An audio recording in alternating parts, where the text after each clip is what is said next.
നമസ്കാരം ട്രേഡേഴ്സ്, നമസ്കാരം investors.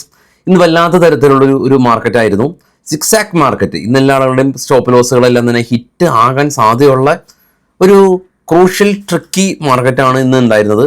Volatility index ഇന്നും സ്പൈക്ക് ചെയ്തിട്ടുണ്ട്. നിഫ്റ്റിയുടെ ചാർട്ട് നമുക്കൊന്ന് കാണാം. നിഫ്റ്റിയുടെ ചാർട്ട് കാണാം. മാർക്കറ്റ് ഓപ്പൺ ചെയ്തു 24,958 സ്ലൈറ്റ്ലി ഗ്യാപ് ഡൗൺ ആണ് ഉണ്ടായിരുന്നത്. അതിനുശേഷം പെട്ടെന്ന് മാർക്കറ്റ് ഫോളോ ചെയ്തു 24,760 സപ്പോർട്ട് എടുത്തു. വീണ്ടും 25,000 മുകളിൽ പോയി.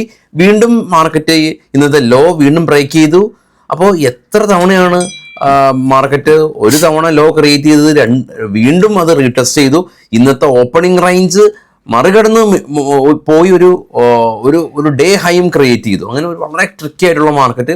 അപ്പോൾ ഇന്നത്തെ നിങ്ങളുടെ ദിവസം എത്തരത്തിലാണ് ഉണ്ടായിരുന്നതെന്ന് തീർച്ചയായിട്ടും കമൻറ്റ് ചെയ്യുക. വളരെ വളരെ ഡിഫിക്കൽട്ട് മാർക്കറ്റാണ് എൻ്റെ ഒരു പെർസ്പെക്റ്റീവിൽ. ഇനി നമുക്ക് സ്റ്റോക്ക് സ്പെസിഫിക്കലായിട്ടുള്ള കാര്യങ്ങളിലേക്ക് പോകുകയാണെങ്കിൽ, അങ്ങനെ മാർക്കറ്റ് IT സെക്ടറും FMCG സെക്ടറും ഓട്ടോ സെക്ടറിലും എല്ലാം തന്നെ ഒരു സ്ലൈറ്റ്ലി പ്രോഫിറ്റ് ബുക്കിംഗ് കണ്ടു. അതിനുപരി വോളറ്റിലിറ്റി ഇൻഡെക്സ് എല്ലാം തന്നെ സ്പൈക്ക് ആയതുകൊണ്ട് മാർക്കറ്റ് വലിയ തോതിൽ വോളറ്റിലായിരുന്നു. ഇൻഡിഗോ സ്റ്റോക്ക്, അവരുടെ പ്രൊമോട്ടേഴ്സ് ഗ്രൂപ്പ് സ്റ്റോക്ക് സെല്ല് ചെയ്യുന്ന വിവരം, അവരുടെ സ്റ്റേക്ക് സെല്ല് ചെയ്യുന്ന വിവരം നമ്മൾ ഡിസ്കസ് ചെയ്തിരുന്നു. സ്റ്റോക്ക് ഇന്ന് 2% ഒരു ഫോള് രേഖപ്പെടുത്തി. TTK പ്രസ്റ്റീജ് കമ്പനി അവർ 6% ഒരു ഇടിവ് രേഖപ്പെടുത്തി. ഇവർ ഈ തവണ Q4 റിസൾട്ട് വന്നപ്പോൾ ലോസാണ് റിപ്പോർട്ട് ചെയ്തത്. അതുപോലെ തന്നെ ബ്ലൂ ഡാർട്ട് കമ്പനി 5% ഒരു ഡിക്ലൈൻ ഉണ്ടായി. അവരും ഇവരുടെ പ്രോഫിറ്റ് കുറവാണ് റിപ്പോർട്ട് ചെയ്തിട്ടുള്ളത്. ബജാജ് ഹെൽത്ത് കെയർ കമ്പനിയും 7% ഒരു ഇടിവ് കണ്ടു. വീക്ക് Q4 ആണ് കാരണം. ബയർ ക്രോപ്പ് സയൻസ് കമ്പനി ഇന്ന് 10% റാലി രേഖപ്പെടുത്തി. 59% ഇയർ ഓൺ ഇയർ ഇവരുടെ നെറ്റ് പ്രോഫിറ്റ് വർദ്ധിച്ചിരുന്നു. സ്റ്റോക്ക് ന്യൂസുകളൊക്കെ നമ്മൾ ഡിസ്കസ് ചെയ്തതാണ്. റൈറ്റ് കെയിൻ ട്രാവൽ കമ്പനിയും അതുപോലെ ഒരു മോശം റിസൾട്ട് കാരണം 9% ഒരു ഡിക്ലൈൻ ഉണ്ടായി. ഗ്ലോബലി നോക്കുകയാണെങ്കിൽ ഗ്ലോബൽ മാർക്കറ്റിലും ആ നാഴികീയത വളരെയധികം എവിഡൻ്റ് ആണ്. ഇന്നലെ US മാർക്കറ്റ് അവധിയായിരുന്നു, യൂറോപ്യൻ മാർക്കറ്റ് ഓപ്പൺ ആയിരുന്നു. ഈവൻ US മാർക്കറ്റിലും യൂറോപ്യൻ മാർക്കറ്റിലും ഒരു ഇതേ ഇന്ത്യൻ മാർക്കറ്റിൻ്റെ പോലെ തന്നെയുള്ള റിയാക്ഷൻ ഇന്നലെ അവിടെ നമ്മൾ കണ്ടിരുന്നു. ട്രംപിൻ്റെ ഭാഗത്തുനിന്ന് 50% താരിഫ് ആദ്യം കൊണ്ടുവരുമെന്ന് പറഞ്ഞു, പിന്നീട് എക്സ്റ്റെൻഡ് ചെയ്യുന്നു എന്ന് പറഞ്ഞു. എങ്കിലും യൂറോപ്യൻ മാർക്കറ്റിനെ സംബന്ധിച്ച് സ്ഥിതിഗതികൾ അത്ര നല്ല രീതിയിലല്ല സ്റ്റിൽ ഇപ്പോൾ ഉള്ളത്. അതായത് താരിഫ് 50% ഒരു ഡിലേ മാത്രമാണ് ഉണ്ടായിട്ടുള്ളത്. അതുകൊണ്ട് തന്നെ ഇന്ന് ഈ ഒരു ഇഷ്യൂ കാരണം UK എക്കണോമി സ്ലോ ഡൗൺ ആയേക്കാമെന്ന് IMFൻ്റെ ഭാഗത്തു നിന്നുള്ള റിപ്പോർട്ടുകൾ ഉണ്ടായിരുന്നു. ഇന്ന് US നിന്ന് പ്രധാന ഇവൻറ്റുകളെല്ലാം തന്നെ വരുന്നുണ്ട്. US മാർക്കറ്റിൻ്റെയും ഇന്ത്യൻ മാർക്കറ്റിൻ്റെയും GDP ഡേറ്റയാണ് ഈ ഒരാഴ്ചയിലെ പ്രധാന ഇവൻറ്റ്. അതൊക്കെ നമ്മൾ ഡേറ്റ് അടക്കം കഴിഞ്ഞ ഞായറാഴ്ച ഡിസ്കസ് ചെയ്തിട്ടുള്ളതാണ്. സ്റ്റിൽ അതറിയാൻ താല്പര്യമുണ്ടെങ്കിൽ നമ്മുടെ വെബ്സൈറ്റിൽ പോയി ഗ്ലോബൽ ഇവൻ്റ് നോക്കിയാൽ മതി. വെബ്സൈറ്റിൻ്റെ ലിങ്ക് ഈ വീഡിയോയുടെ ഡിസ്ക്രിപ്ഷനിൽ കൊടുത്തിട്ടുണ്ട്. ഇനി നമുക്ക് ഗ്ലോബൽ മാർക്കറ്റ് ഒന്ന് പരിശോധിക്കാം. Global market FTSE, CAC 40, DAX 3 European മാർക്കറ്റാണ്. മൂന്നും പോസിറ്റീവായ രീതിയിൽ ട്രേഡിംഗ് തുടരുന്നുണ്ട്. ഇന്ത്യ വിക്സ് ഇന്ന് 2.4% സ്പൈക്ക് ചെയ്ത് 18.45 വിത്തൗട്ട് എനി റീസൺ.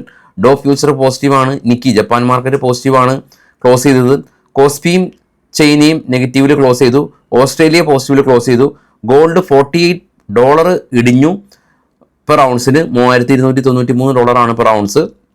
ഏറ്റവും ടോപ്പിലേക്ക് പോകുകയാണെങ്കിൽ ബിറ്റ്കോയിൻ 1,09,700 എന്ന നിലയിലാണ് ഇപ്പോൾ നിൽക്കുന്നത്. അപ്പോൾ ബിറ്റ്കോയിൻ വളരെ പോസിറ്റീവായ നിലയിൽ നിലകൊള്ളുന്നു. ഗോൾഡും വോളറ്റിലിറ്റി ഉണ്ട് ഗോൾഡിൽ. കാരണം ഇക്വിറ്റിയിൽ പ്രശ്നം ഉണ്ടെന്ന് തോന്നുമ്പോൾ ഗോൾഡിനെയൊക്കെ ആളുകൾ ചെക്ക് ചെയ്യും. അന്ന് ഇക്വിറ്റിയിൽ പ്രശ്നമില്ലാന്ന് കാണുമ്പോൾ ഗോൾഡിലെ ആളുകൾ പ്രോഫിറ്റ് ബുക്ക് ചെയ്യും. SGBs എല്ലാം തന്നെ പുതിയ ഇഷ്യൂസ് ഇല്ല. അതുകൊണ്ട് തന്നെ ഗോൾഡ് മ്യൂച്വൽ ഫണ്ടുകളും അതല്ലെങ്കിൽ ഗോൾഡ് ETF ഫണ്ടുകളൊക്കെയാണ് ഇപ്പോൾ ആളുകൾ ഗോൾഡിനെ ഇലക്ട്രോണിക് രീതിയിൽ ബൈ ചെയ്യാനായിട്ട് ആശ്രയിക്കുന്നത്. പുതിയ SGBസിൻ്റെ സീരീസ് ഇല്ല എന്നുള്ളൂ. പഴയ സീരീസുകൾ സെക്കൻഡറി മാർക്കറ്റിൽ സ്റ്റിൽ അവൈലബിൾ ആയിട്ട് തന്നെ നിൽക്കുന്നുണ്ട്. അപ്പോൾ ഇതാണ് ഇന്നത്തെ മാർക്കറ്റിൻ്റെ ഒരു ഓവറോൾ പിക്ചർ. ഇനി നമുക്ക് നേരെ സ്റ്റോക്കുകളുടെ ഇൻഡിവിജ്വൽ വാർത്തകളിലേക്ക് പോകാം. ബൈസെൽ റെക്കമെൻഡേഷൻ അല്ല, വാർത്തകൾ മാത്രമാണ്. Info Edge company, Naukri, Jeevansathi തുടങ്ങിയ കമ്പനികളുടെ മാതൃ കമ്പനിയാണ് ഇൻഫോ എഡ്ജ് കമ്പനി. ഇവർ നെറ്റ് പ്രോഫിറ്റ് 211 കോടി രൂപയിൽ നിന്ന് 255 കോടി രൂപയിലേക്ക് പ്രോഫിറ്റ് ഉയർത്തി. കമ്പനി ₹3.60 ഡിവിഡൻഡ് പ്രഖ്യാപിച്ചു. Shriram properties company net profit more than double ആയിട്ടുണ്ട്. 20 കോടി രൂപയിൽ നിന്ന് 47 കോടി രൂപയിലേക്ക് പ്രോഫിറ്റ് ഉയർത്തി. ബൊഡാൻഡ എഞ്ചിനീയറിംഗ് കമ്പനി ഇന്ന് സ്റ്റോക്ക് പോസിറ്റീവിൽ ക്ലോസ് ചെയ്തു. ഇവർക്ക് തെലങ്കാനയിൽ നിന്ന് 204 കോടി രൂപയുടെ ഓർഡർ ലഭിച്ചു. മിൻഡ കോർപ്പ് കമ്പനി 70 കോടി രൂപയിൽ നിന്ന് 52 കോടി രൂപയിലേക്ക് പ്രോഫിറ്റ് സ്ലൈറ്റ്ലി കുറഞ്ഞു. സ്കൈ ഗോൾഡ് കമ്പനി 13 കോടി രൂപയിൽ നിന്ന് 26 കോടി രൂപയിലേക്ക് പ്രോഫിറ്റ് ഉയർന്നു. MTNL കമ്പനി 26 കോടി രൂപയിൽ നിന്ന് 28 കോടി രൂപയിലേക്ക് പ്രോഫിറ്റ് ഉയർന്നു. സ്റ്റോക്ക് ഇന്ന് 7% ഉയർന്നു. റോയൽ ഓർക്കിഡ് കമ്പനി 16 കോടി രൂപയിൽ നിന്ന് 13 കോടി രൂപയിലേക്ക് പ്രോഫിറ്റ് ഉയർത്തി. റാന ബൺട്രാസ് കമ്പനി 10 കോടി രൂപയിൽ നിന്ന് 9 കോടി രൂപയിലേക്ക് പ്രോഫിറ്റ് സ്ലൈറ്റ്ലി കുറഞ്ഞു. കമ്പനി 8 രൂപ 50 പൈസ ഡിവിഡൻഡ് കൊടുക്കുന്നുണ്ട്.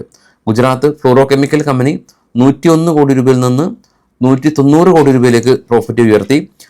ഇനോക്സ് ഇന്ത്യ കമ്പനിയുടെ സബ്സിഡിയറി കമ്പനിയിലെ സൽവി പ്ലാന്റിന് ഹിനിക്കൻ എന്ന് പറയുന്ന ഗ്ലോബൽ ബിയർ കമ്പനിയുടെ അപ്രൂവൽ ലഭിച്ചു. കല്യാണി ഇൻവെസ്റ്റ്മെൻറ്റ് കമ്പനി 29 കോടി രൂപയിൽ നിന്ന് 25 കോടി രൂപയിലേക്ക് പ്രോഫിറ്റ് സ്ലൈറ്റ്ലി കുറഞ്ഞു. രത്തൻ ഇന്ത്യ കമ്പനി ലോസാണ്, പക്ഷേ ലോസ് കുറച്ച് കൊണ്ടുവരാൻ പറ്റി. കഴിഞ്ഞ തവണ കമ്പനി 1290 കോടി രൂപ ലോസ്, ഈ തവണ 360 കോടി രൂപ ലോസിലേക്ക് കമ്പനി ലോസ് കുറച്ചു. TVS ശ്രീചക്ര കമ്പനി 23 കോടി രൂപയിൽ നിന്ന് 9 കോടി രൂപയിലേക്ക് പ്രോഫിറ്റ് കുറഞ്ഞു. ഡെക്കാൻ സിമെൻറ്റ് ഇന്ന് 3 കോടി രൂപയിൽ നിന്ന് 8 കോടി രൂപയിലേക്ക് പ്രോഫിറ്റ് ഉയർത്തി. കമ്പനി ഇന്ന് സ്റ്റോക്കിൻ്റെ പ്രൈസ് ഇന്ന് 7% ഉയർന്ന് പോസിറ്റീവിൽ റിയാക്ട് ചെയ്യാനായിട്ട് പറ്റിയിട്ടുണ്ട്. അപ്പോൾ മാർക്കറ്റ് അതീവ വോളറ്റിലായിട്ട് തുടരുന്നു. FISൻ്റെ ബൈയിങ് ഇന്നലെ ഉണ്ടായിരുന്നു. ഇന്നത്തെ ഡീറ്റെയിൽസ് നമ്മുടെ സുഹൃത്തുക്കൾ കമൻറ്റുകളിൽ എഴുതും, നിങ്ങൾ ചെക്ക് ചെയ്യുക. ഇന്നും ബയേഴ്സിൻ്റെ ആക്ടിവിറ്റി വളരെയധികം ക്രൂഷ്യലാണ്. കാരണം എന്തുകൊണ്ടാണ് ഇന്നലെ സിക്സാഗ് ഇന്ന് പോയിട്ടുള്ളത്? കാരണം പണ്ടൊക്കെ ആയിരുന്നു അങ്ങനത്തെ ഒരു മാർക്കറ്റ് ഉണ്ടായിരുന്നത്. അതിന് നമ്മൾ ഫണ്ട് ഇഞ്ചക്ഷൻ എന്നൊക്കെ വിളിച്ചിരുന്നു. അതിനുശേഷം ഡെയിലി എക്സ്പയറീസ് മാറ്റി. ഇപ്പം അങ്ങനെ ഒരു പ്രശ്നം കണ്ടു വന്നിരുന്നില്ല. ഏറെ നാളുകൾക്ക് ശേഷമാണ് ഇന്ന് കണ്ടത്. പക്ഷേ ഇന്ന് കണ്ടത് എന്ന് പറയുമ്പോൾ കുറച്ചെങ്കിലും ആശ്വാസമുണ്ട്. കാരണം എക്സ്പയറി ഒന്നും വരുന്നില്ല. എക്സ്പയറിയൊക്കെ ഇനിയുണ്ട് ദിവസങ്ങൾ. പക്ഷേ നമുക്കിനി സെൻസെക്സും അങ്ങനെ അന്യം നിന്ന് പോകുമോ എന്നുള്ള ഭയമുണ്ട്. കാരണം സെൻസെക്സും നിഫ്റ്റി എല്ലാം തന്നെ ഒരു ദിവസത്തേക്ക് ചുരുങ്ങുകയാണ്. അപ്പോൾ ഓപ്ഷൻ ഇപ്പോൾ നിഫ്റ്റിയിൽ മാത്രമാണ് അതിൻ്റെ ഒരു ആളുകൾ കൂടുതൽ ഫോക്കസ് ചെയ്യുന്നത്. 2 പ്ലസ് ആൻഡ് മൈനസ് ഉണ്ട്. കാരണം ട്രേഡ് ചെയ്യുന്ന ആളുകൾക്ക് എന്നും ഇനി ഒരു ചാർട്ട് മാത്രം നോക്കിയാൽ മതി. മറ്റുള്ള ഇൻഡെക്സുകളുടെ പുറകെ പോകണ്ട, സ്റ്റോക്കുകളുടെ പുറകെ പോകണ്ട. അതൊരു പ്ലസ് ആയിട്ട് തന്നെ കൺസിഡർ ചെയ്യാൻ പറ്റുന്ന കാര്യം തന്നെയാണ്. നാളെ രാവിലെ 7 കാണാം. Thank you all.